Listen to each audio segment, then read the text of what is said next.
大家好，良金山，你睇到呢度係咪覺得好眼熟似曾相識啊？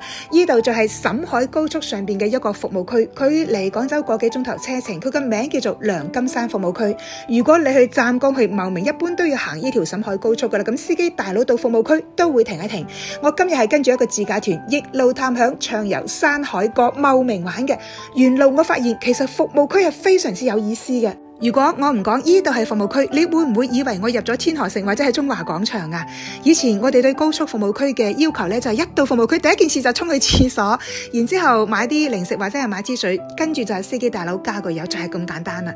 但係依家高速服務區真係唔簡單嘅，唔單止唔簡單，佢仲好有個性化。豉油馬崗鵝就係開平嘅，良金山服務區佢就喺開平啊嘛，所以佢喺裏邊咧可以食到好多開平嘅美食。既然我哋嚟到開平，一定會去附近玩一玩嘅。就會去開平治理村嘅碉樓啦。開平治理村嘅碉樓我有幾年冇嚟嘅啦，今日嚟呢覺得佢有少少變化，等我得閒再做一個完整嘅視頻俾大家睇。咁我依家就係企喺佢唯一開放嘅一棟好有名嘅碉樓銘石樓嘅上邊嚟拍治理村主要嘅幾棟大嘅碉樓。咁呢度亦都係電影《讓子彈飛》嘅拍攝地。嚟到開平係有好多美食嘅，比如話開平有名嘅3.3啦，仲有就係赤坎古鎮。大家可以喺開平玩一圈之後再上翻高速繼續前行。呢度係大貨車司機之家聖堂服務區，我哋入去睇下。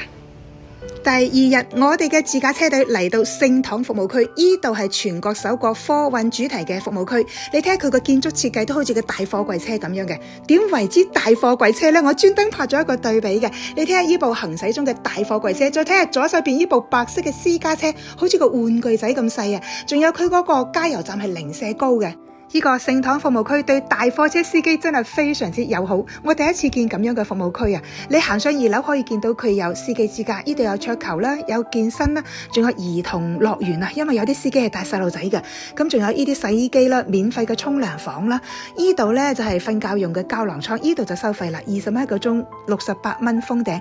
大貨車司機係長途車嚟噶嘛，佢哋休息得好，代表安全行駛啊！車隊繼續往前開，我哋到達陽江服務區。陽江係靠海嘅，所以呢個服務區咧係海洋主題嘅服務區。咁佢周邊嘅景點咧有海陵島同埋陽江18子工業旅遊區。行到入陽江服務區，最特別嘅就係佢居然有間海鮮超市。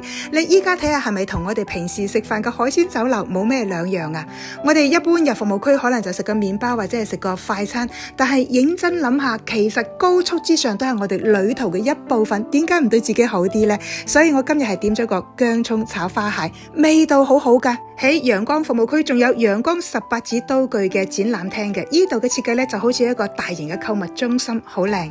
依家我哋嘅車隊嚟到終點站茂名，呢個服務區係我哋經過嘅第4個服務區，亦都係最大最靚最有名嘅網紅服務區。呢度就係茂名柏橋服務區。茂名係廣東好有名嘅荔枝之鄉，所以柏橋服務區都係以荔枝文化為主題嘅。佢整個主體建築嘅設計就係荔枝果同埋荔枝葉，而室內嘅設計咧係嶺南山水庭園風格。柏橋服務區靚到簡直就唔似一個服務區。自從佢5月20號開通之後，呢度日日都係人山人海。柏橋服務區唔單止日景靚啊，夜景都好靚噶，好多人就將柏橋服務區當成一個旅遊點咁嚟參觀。